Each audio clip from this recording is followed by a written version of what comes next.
Molta jambaga elich saidi. Koro ote midhiero mar El Nino kod weche mag arita kwe ne okwako Twak.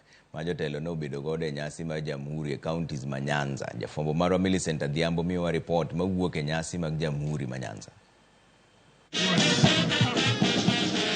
Nyasi maringo Jamhuri Day ne odhi nyime e gwenge makaluo. E county ma Kisumu, nyasi no ne otele kod county commissioner ma Kisumu, Hussein Alaso Hussein, kachiel kod governor ma county no, Ngire Peter Anyang' Nyong'o.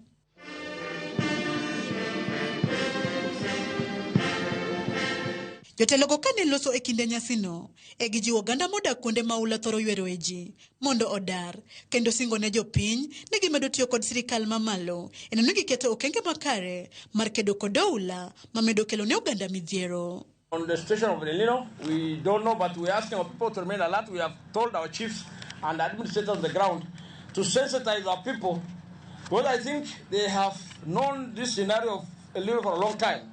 They should be able to monitor the situation, and where they see that there's flooding, they should be able to move to a safer ground. E county Masiaya, nyasi no ne odhi nyime lap Masiaya KMTC, kotele kod county commissioner Makono, Julius Otieno, mabende otielo mondo jodak, maula thoro kelo negi midhiero, odaro dhi kuonde moting'ore, e sama giketo okenge, mag kedo kod oula e gwenge go. So far we thank God that as a country, we have not lost any life out of the rains.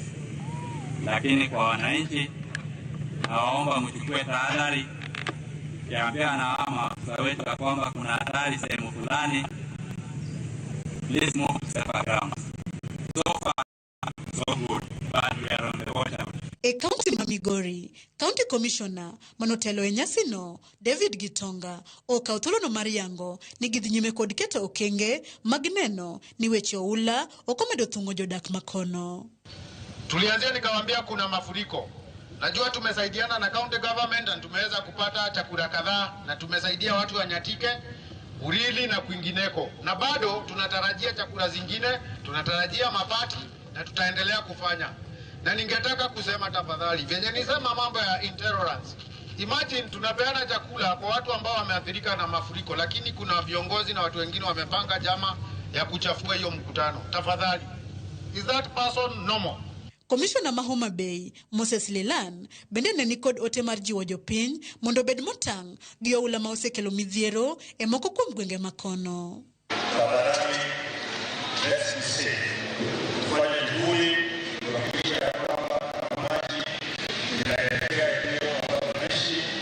Let's be safe until we are sure we are safe from this problem. Komachielo e county Masiaya kod Kisii, weche mag jiwo arita kwe ne omi pek e ote mag jotelo. Pia hapa Siaya kumekuwa na changamoto kidogo, watu wanahangaishwa hii town, hawezi tembea vile wanataka. I'm glad that the new team wako sawa. We are on top of things. Na mjue ya kwamba mambo yenu iko sawa. Mkisherehekea Krismasi na mwaka mpya, kae mkijua ya kwamba usalama wenu imelindwa. Hii maneno gani ya usalama yenye ishangi hizi suneka? That we have to keep on discussing it in every other function. Let us leave security issues to security managers. We want to respect you as an MCA. We want to respect you as a member of parliament, but also respect the county security team. Hatuwezi kuja hapa kila siku tunaulizwa watu wameuliwa. Why don't you share that important information with security agents? Tusicheze na maisha ya binadamu. Millicent Adhiambo, Ramogi TV. Jongwech mang'ula Faith Kipyegon